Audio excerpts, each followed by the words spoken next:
યુકેમાં ઘણા બધા ગુજરાતીઓ રહે છે અને તમે જેટલા પણ ગુજરાતીઓ યુકેમાં છે ને એમને પૂછો તો તમને ખબર પડશે કે તેઓ ઘણું સારું કમાઈ રહ્યા છે. પરંતુ હવે યુકેની સરકારે કેટલાક નિયમોમાં ચેન્જીસ કરી નાખ્યા છે, જેને કારણે હવે જેટલા પણ લોકો, ખાસ કરીને જેટલા પણ ગુજરાતીઓને ત્યાં જવું હશે ને એમને થોડી તકલીફ પણ પડી શકે છે. પરંતુ આ સાથે એક સારા સમાચાર પણ આવ્યા છે. એટલે શું છે આખી માહિતી જાણીશું આજના ખાસ વિડીયોમાં. એક મિનિટ, વિડીયો શરૂ કરતા પહેલા એક મહત્વની વાત. હવે તમે વે ટુ વિદેશના જેટલા પણ એપિસોડ છે અત્યાર સુધી તમે યુટ્યુબ ઉપર જોતા હતા, પરંતુ હવે વીટીવીની એપ્લિકેશન ઉપર પણ જોઈ શકશો. શું કરવાનું છે? પ્લે સ્ટોર અને એપ સ્ટોરમાંથી સૌથી પહેલા તો વીટીવીની એપ્લિકેશન ઇન્સ્ટોલ કરવાની છે. ઇન્સ્ટોલ કર્યા બાદ વીટીવીની એપ્લિકેશન જેવી ખોલશો તો તમને એક ઓપ્શન દેખાશે, એનું નામ છે બિયોન્ડ.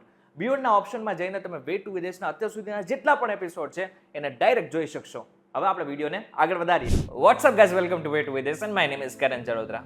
મે 2025માં જે યુકેની સરકાર છે એને એક ઇમિગ્રેશન વ્હાઇટ પેપર રજૂ કર્યું, જેમાં વિઝા નિયમોને કડક કરવાની વાત કરવામાં આવી છે. આ ફેરફારો હાઉસ ઓફ કોમન્સમાં બિલ તરીકે રજૂ થયા છે અને સંસદની મંજૂરી પછી 22 જુલાઈ 2025 થી અમલમાં પણ લાવવામાં આવશે. હવે જે બિલ છે એને લાવવાનો ઉદ્દેશ્ય માત્ર એટલો છે કે જે ઇમિગ્રેશન સિસ્ટમ છે એને વધુમાં વધુ કડક કરવામાં આવે. 2019 થી 2023 સુધીમાં નેટ માઇગ્રેશન યુકેમાં 2,24,000 થી વધીને 9,06,000 થઈ ગયું છે. અને આ એક બહુ જ મોટો ચિંતાનો વિષય યુકે માટે છે, કારણ કે ખબર છે કે યુકેની વસ્તી છે એ આમ તો ઘણી ઓછી છે, પરંતુ જે સંસાધનોની રીતે જોઈએ ને તો યુકેની સરકાર છે એવું ઈચ્છતી જ નથી કે જેટલા પણ લોકો ત્યાં આવે ને એમને કંઈક કમી મહેસૂસ થાય. એટલા માટે થઈને તે જેટલા પણ લોકો ત્યાં જવા માંગે છે ને એને લિમિટ કરવા માંગે છે. જેવી રીતના કેનેડા અને અમેરિકા કરવા માંગે છે એ જ રીતના યુકે પણ આ જ રીતનાનો પ્રયાસ કરી રહ્યું છે. હવે જે કેટલાક નિયમોમાં ચેન્જીસ કર્યા છે ને એની વાત કરી લઈએ. સૌથી પહેલો જે ચેન્જ છે અને એ છે પગારની જે જરૂરિયાત છે એમાં વધારો કરી નાખવામાં આવશે. સ્કિલ્ડ વર્કર વિઝા માટે હવે ન્યૂનતમ પગારની મર્યાદા વધશે. નોકરીઓની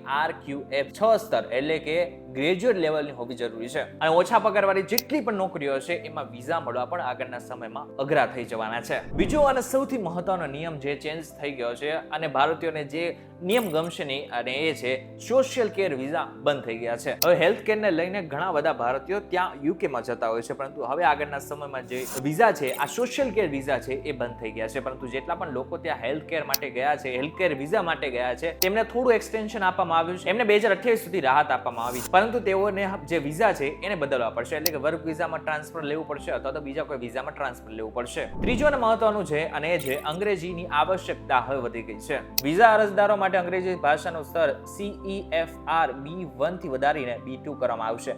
ડિપેન્ડન્ટ વિઝા માટે A1 લેવલ, એક્સટેન્શન માટે A2 અને સેટલમેન્ટ માટે B2 લેવલ જરૂરી હશે. એટલે કે હવે તમારું જે અંગ્રેજી છે એ પણ સારું અને ફ્લુઅન્ટ હોવું જરૂરી બનશે. હવે ફેરફારોની સીધી અસર ભારતને તો થવાની જ છે, કારણ કે હેલ્થ કેરને લઈને ઘણા બધા ભારતીયો, મેં તમને જેવી રીતના અગાઉ કીધું, તે બધા જ લોકો યુકે જતા હોય છે અને સારું એવું કમાતા પણ હોય છે. હવે આ જે વિઝા છે એ બંધ થઈ ગયા છે, એટલા માટે થઈને આ જેટલા પણ લોકો છે એને બીજી કોઈ નોકરી ગોતવી પડશે. અને આની સાથે સાથે 2023માં લગભગ 1,45,000 ભારતીયોને વર્ક વિઝા આપવામાં આવ્યા હતા. પરંતુ બની શકે કે આગળના સમયમાં, આગળના વર્ષોમાં આ જે વિઝાની જે સંખ્યા છે એ તરત જ ઘટી જાય. આ સાથે વિદેશી કામદારોને રોજગાર આપતી કંપનીઓને ઇમિગ્રેશન સ્કિલ ફીમાં વધારો ચૂકવવો પડશે, જેનાથી ભરતી ખર્ચ પણ વધશે. પરંતુ આ બધા જ નિયમોમાં ચેન્જીસ આવી ગયા છે. પરંતુ હવે તમારે શું કરવું છે એની વાત કરીએ. તમારે ગ્રેજ્યુએટ અથવા તો તેનાથી ઉપરની લાયકાત મેળવવી પડશે. તમારું અંગ્રેજી ભાષાનું સ્તર સુધારવું પડશે. ખાસ કરીને IELTS અથવા તો CEFR B2 લેવલ માટે જરૂરી છે. એટલા માટે થઈને તૈયારી કરવી જ પડશે. ઉચ્ચ પગાર આપતી નોકરીઓ જેમ કે IT, હેલ્થકેર અથવા તો એન્જિનિયરિંગ પર ધ્યાન આપવું જરૂરી છે, પરંતુ હેલ્થકેર ઉપર હાલ પૂરતું ધ્યાન ન જ આપવું બરાબર છે.